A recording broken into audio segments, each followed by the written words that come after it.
Would you guess that in 25 states, the nation's two largest automotive nameplates sold more trucks than passenger cars in 1985? And that in the same year, a record number of pickup trucks, more than 2.6 million, were sold in the U.S.? That's explosive growth. Hi, I'm Brian Connors, and in this program, we're going to look at today's amazing light-duty truck market. Just like having two vehicles. When I want to take a ride with my wife and daughter, I know this will be a nice, comfortable ride. When I want to go out with my friends and hit the back roads, I know that it'll handle all the ride that I can give it. I need a four-wheel drive because when I start a new site, there's mud, and I'd rather drive back there than walk. It's my family's favorite form of transportation. Different people with different needs, but they've all got something in common. Each of them owns a Chevy truck. Exceptional? Not really. In today's light-duty truck market, almost anything is possible. Consider these facts. In recent times, 1 out of every 3 vehicles sold is a light-duty truck. The number of principal drivers of trucks who are women has grown by 70% in just the last 5 years. The number of light-duty trucks sold annually has more than doubled since 1970. Tracing the growth and diversity in the light-duty market has practical advantages for anyone selling trucks today. Seeing where they have come from shows us where trucks are going.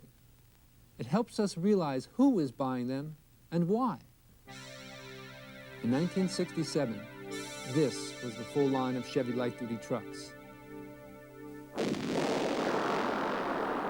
In 1987, your truck line looks like this.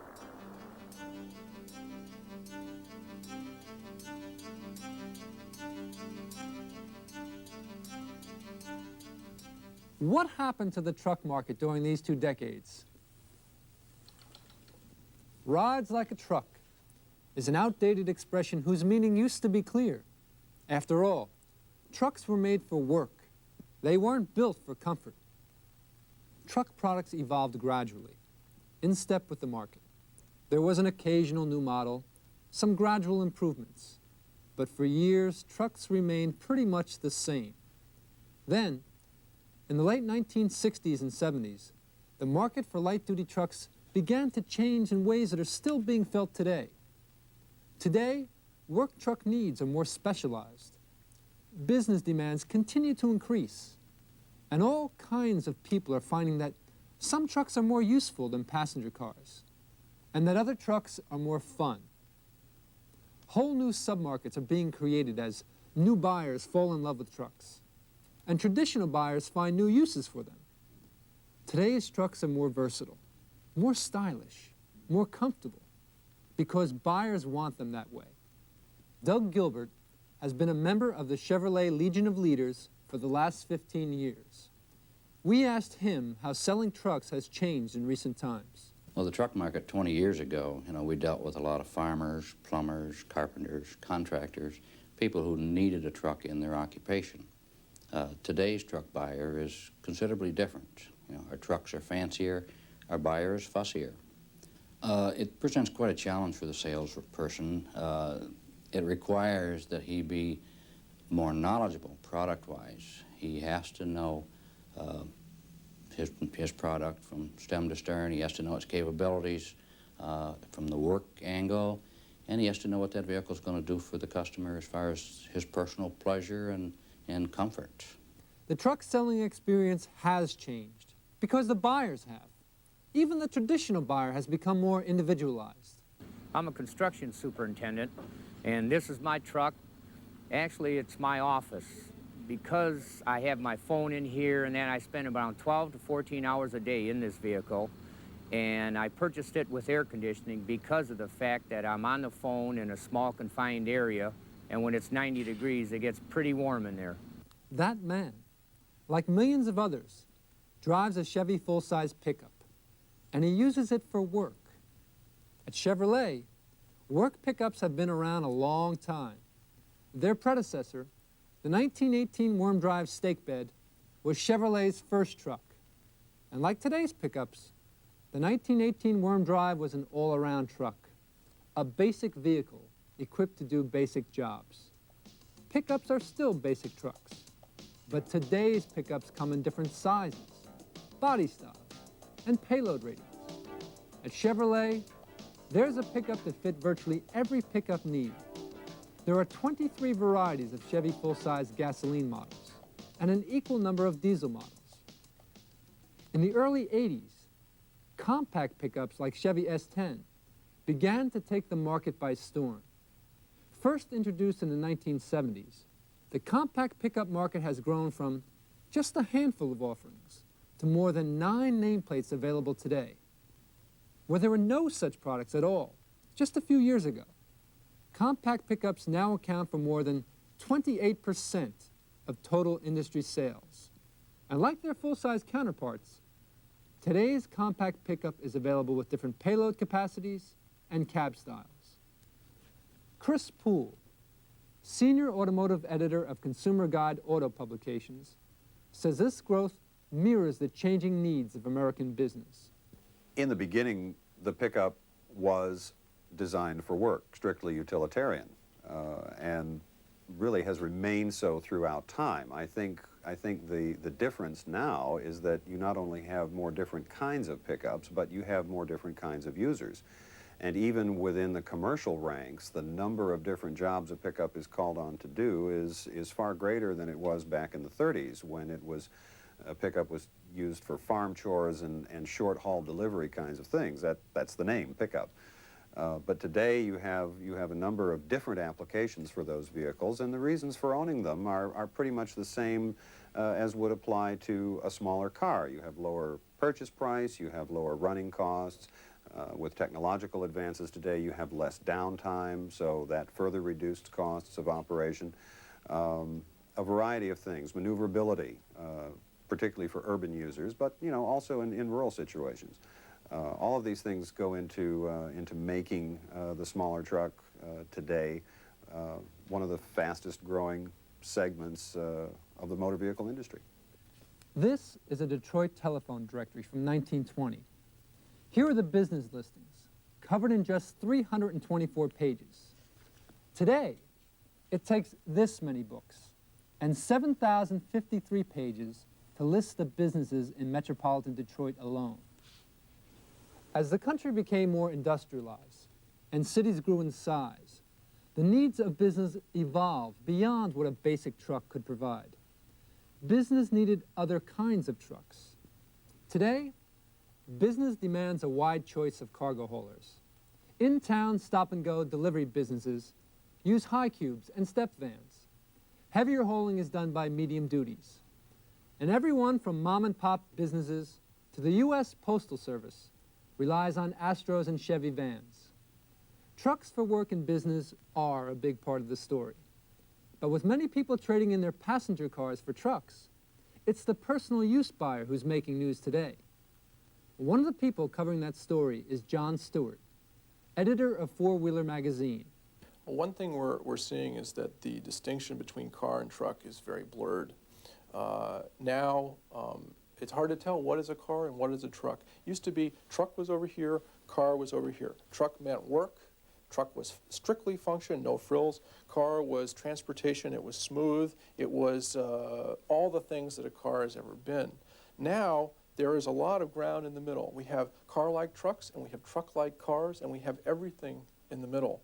Compared to the sale of passenger cars, the increase in new truck sales is dramatic. Between 1970 and 1984, car sales increased 11.3%, while truck sales more than doubled with a 105% increase. Today's trucks fulfill needs and desires unheard of 25 years ago. Many new buyers choose a truck because it suits their lifestyle. The main reason I bought this 4x4 is for the fun and freedom it has to offer. I also want reliability. When I get out there and I'm playing in the mud and dirt and having a good time, I want to know that this truck's going to get me back out of there and get me back on the road and back home. Buyers of recreational trucks are closely related to the personal use buyer, but these trucks are special, and the buyers have special interests. John Stewart knows this market well. Well, it all started with the Jeep in World War II, and soldiers developed a cowboy-horse relationship with their Jeep. And when they came back, they still drove Jeeps. After that, there was nothing much new until we arrived to the K5 Blazer sometime around '69. And that was a breakthrough, definitely. But things held steady until about 1983, when we had the S10 Blazer and the following utility vehicles. What it's meant is that women can drive four-wheel drives. Anyone can have one. It's a whole new ball game for that. And they're not people who are people who have to get dirty. You don't have to get dirty. You don't have to be a guy out whomping the dirt to have a four-wheel drive. And it's meant that four-wheel drives have now become more socially acceptable also. Even a status symbol, which is exactly the opposite of the way they were. For many buyers, passenger car and truck alike, a vehicle's towing ability is an important buying consideration. 1 out of every 6 vehicles in the U.S. is equipped with a permanently mounted hitch, and 1 out of every 3 vehicles is used annually for some sort of towing. It's no fluke that more often than not, you'll see a Chevy Suburban towing those huge recreational trailers on the highway.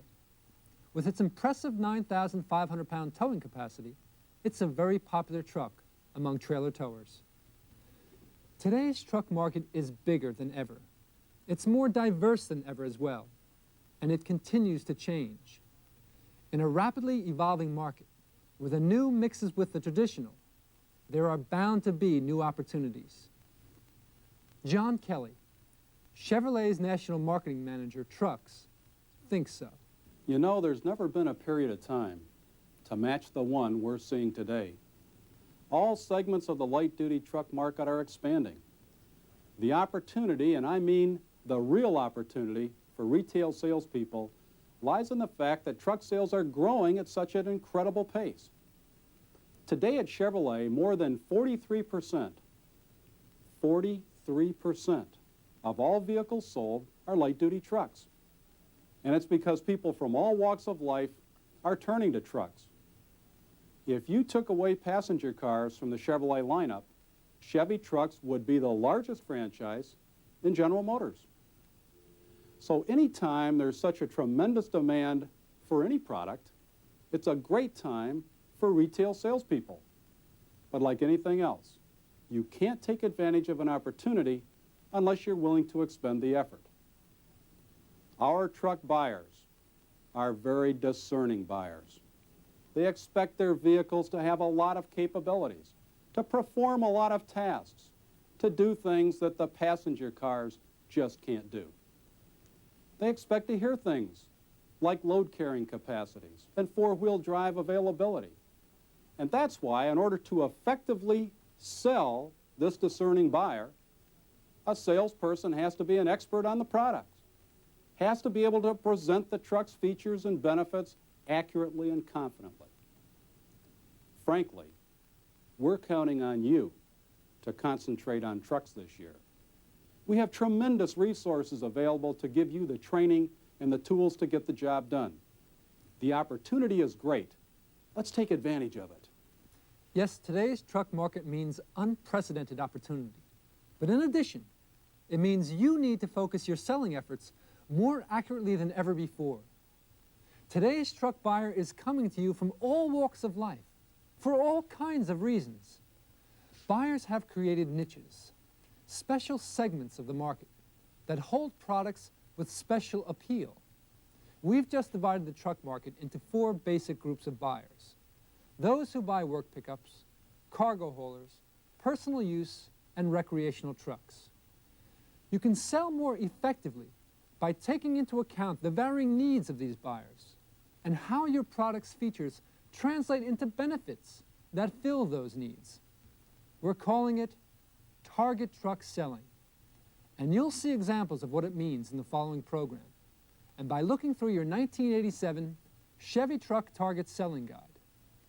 You'll see how Chevy trucks meet the needs of today's buyers, how major product features and benefits translate into the needs of each of the buyer groups. Today's truck market is booming. Take full advantage of today's opportunity and target your efforts. Target trucks in '87.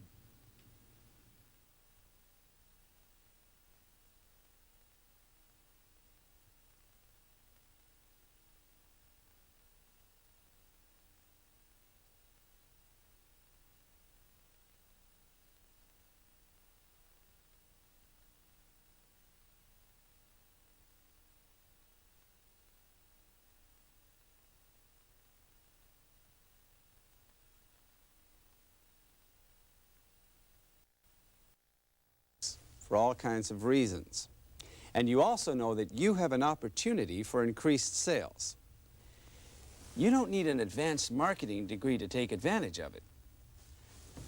What you do need is to quickly recognize the key differences among these people so that you can present the right product features to the right buyers right away. What you're after is a knowledge of what they need in a truck and also what they want. What they want to know most is how a truck is going to help them solve a problem, meet a set of needs, or satisfy a desire. Now, this sounds logical and easy, but often it's not, because buyers come in all shapes and sizes with all kinds of personalities and all kinds of attitudes. At times, you require the skills of a psychologist, a diplomat, a counselor, a transportation consultant, and a business person. Each time you do a product presentation, you have to prove that your truck is the best choice. Watch and listen. Wait a minute, wait a minute, wait a minute. This is not a little truck. It's a compact, but it's not little. Here, this calculator, it's a compact too. And it's amazing, it really is. It can do things that not even a computer the size of this truck could do 20 years ago. And you see, that's my point. This S10 pickup can do the job of a bigger truck and put the savings directly into your pocket. You can't believe it, huh? Well, tell me something. What have you got in your full-size pickup over there? Shingles? Okay, looks like about, say, 1,000, maybe 1,200 pounds. Would you say that's about an average payload?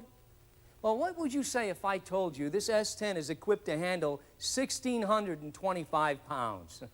And the cargo bed itself is more than a foot longer than the box on your full-size short bed. Man, I'm telling you, this is a lot of truck. But that's just the beginning. Come on over here and take a closer look. For one thing, that payload rating is net. That means when you add options like a rear step bumper, the V6 engine, or whatever, you don't lose any weight from the payload. It's a true rating. And under here, supporting that big load, there's a ladder-type frame joined by a series of cross members. Hey, I'm talking maximum strength here. Another thing, which of you guys owns that full size over there? Yeah, the one with the cargo box that's kind of listing to the right. Hey, no offense, we all know that's common on older trucks. You see it all the time. It's because the cargo box and the cab are mounted to the frame on separate brackets. After a couple of years of hauling uneven loads, it's easy to see how the box can get twisted out of kilter. Now, this S10 uses single-piece mounting brackets, one on each side of the frame. The result of the whole setup is a cargo box that's going to ride on an even keel through a lot of years of work. Up top, the cargo box sidewalls are made of double-walled galvanized steel to protect the outside looks and to fight rust.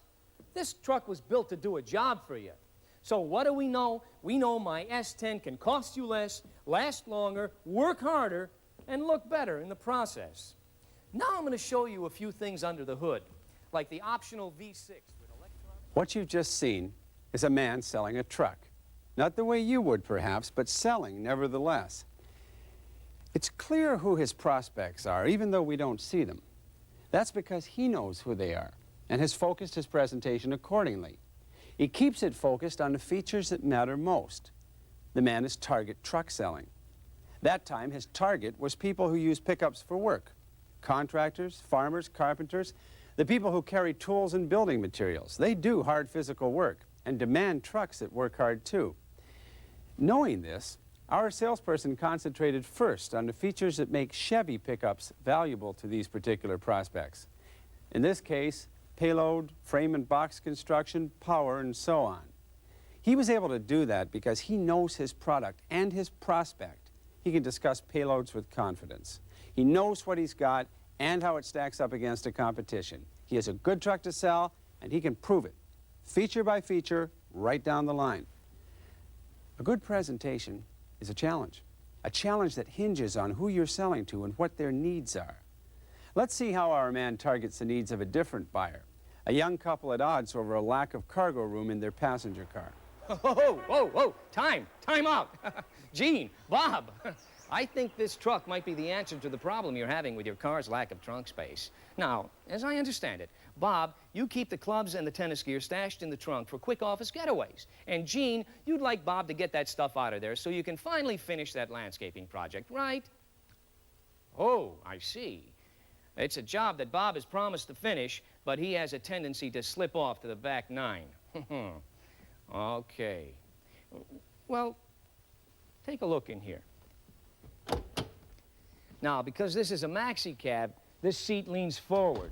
And back here, there's more than 18 cubic feet of lockable space. Plenty of room for a couple of sets of golf clubs, Bob. Oh, and Gene, several flats of geraniums, bags and bags of fertilizer. Now, since you're both accustomed to cars, you'll be interested to know that maxi cab can be equipped with rear jump seats. That gives you seating for up to 4. And they fold neatly away into the sidewalls when you don't need them. And up front, you're going to feel like you're in a car, too. These bucket seats give good lumbar support. And they recline.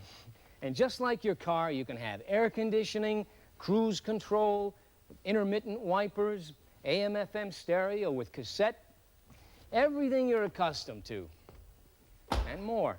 And Bob, you can have this maxi cab in a choice of 4 trim levels with a variety of real sharp paint combinations. Inside, you can have full carpeting, cloth seats. Matter of fact, I got a super sharp two-tone on the lot that, oh, practical, right? Gene, this truck can be equipped to carry 1,000 or 1,500 pounds. And that's probably about 10 times as much grass seed as your car's trunk can handle in one trip. Sure, Bob, you can carry a motorized golf cart back there, no problem.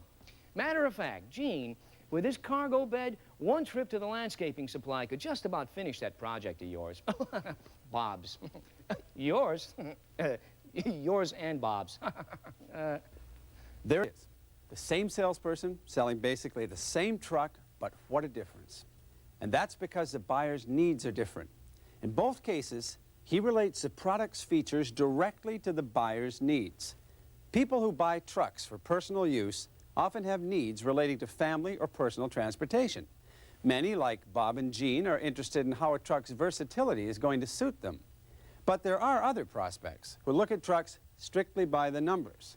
And these people need to know in black and white how your product fits into their equation. Now, sir, let's see. Your maximum payload for feed deliveries, 1,200 pounds.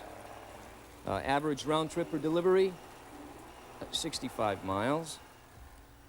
Your full size are giving you an average of 12 miles per gallon. Fuel and maintenance costs should be a definite savings. Mr. Johnson, these are rough figures, but even a conservative reading tells me you're currently paying for more truck than you need. I can show you how this S10 can save you money. Oh, yes, sir, it can do the job. This S10 pickup is equipped to handle a 1,500-pound payload. Now, that's safely above your maximum delivery weight. And beyond that, you want to cut your operating costs on your fleet. Now, this S10's EPA rating is 2 to 3 miles per gallon better than what you said you're getting now. And based on an average round trip of 65 miles, you'd save approximately 1 gallon of gas per average delivery, or about 20% on fuel costs. Overall weight reduction in the vehicle is one reason. Another is electronic fuel injection instead of a carburetor. You know how much vehicle downtime eventually gets traced to the carbs, linkage, chokes, and so on. Not to mention the time the men in the shop have to spend tinkering on the problem. Well, those headaches are cured with electronic fuel injection. This S10 has a V6 with EFI, replacing the conventional carburetor. You see, sir, these simple injectors, think of them as shower nozzles, replace all of the complicated parts in a carburetor. Electronic fuel injection constantly and automatically fine-tunes the amount of fuel and air delivered to the engine, and that means optimum efficiency. It's like having your mechanic under the hood all the time. That prospect views his trucks as part of his business, the same way he looks at other pieces of machinery as an investment that has to pay off. These are the people who buy chassis cabs, cargo vans, and medium duties. And our salesperson knows what the prospect wants, and just as importantly, he knows why. So he targets his presentation and translates truck features into bottom-line benefits. Of course, every prospect is concerned with the bottom line, but as we've seen, the major product features that can make or break the sale are different with different people. So let's take a look at another kind of prospect, the recreational truck buyer. Excuse me, folks. Why don't you come over here for a minute? While there's a break in the action, I'd like to talk to you. All right? Let me ask you, how many of you trucked up here in a 4x4? I know, silly question, isn't it? There's no other way to get up to this place. But what I'd really like to know is, how many of you had to stop down there at the cutoff, get out in that muck, and lock up the hubs? Just a few. Rest of you must be driving Chevy S10s, right? Thought so. Well, I can tell who you deprived ones are by the crust on your boots. Well, I've got something here that'll keep the insides of your buggies cleaner. Come on and take a look. No, it's not a carpet cleaner. It is the ultimate 4x4 system, Chevy's InstaTrack. This system lets you shift from 2 high to 4 high while you're moving at any speed. Getting into 4-wheel drive is that simple. And there's even a lighted indicator to let you know at a glance what mode you're in. So there's no more wading through the muck to lock them up. You're in and out of 4-wheel without getting out of the truck. 4 low, it's another simple shift. Just stop the truck, put it in neutral, and shift. No hubs to wrestle with. It works on an automatic locking front differential and synchronized transfer case. And that's not all. Chevy S10s are serious off-roaders. This truck's outfitted with a special off-road chassis package. Nobody else offers anything quite like it. Now look at the tires, folks. S10 pickups. One model line, 4 very different selling approaches, each targeted to the particular needs of the prospect. Is our man the definitive example of how it's done? No, of course not. And sure, in any given presentation, your prospect may have needs that cross into various buyer groups. The demonstrations we've just seen aren't intended to tell you how to present, but they do make a point. It is the prospect that really determines the content of each product presentation. That's, in essence, what we mean by target truck selling. It's merely a way of strategically focusing your efforts so you can sell more trucks. Executing a solid product presentation is hard work. Your chances of success are much greater if you're prepared, if you really understand your products. That's why it's crucial to study your 1987 Chevy Truck Facts Book and the 1987 Chevy Truck Target Selling Guide. Additional programs on these video discs review major selling features of Chevy trucks and why those features are important to certain buyers. The programs are designed to help you put an edge on your product knowledge. And remember, every opportunity to present your product is a challenge. Target your efforts in 1987 and make every shot your best.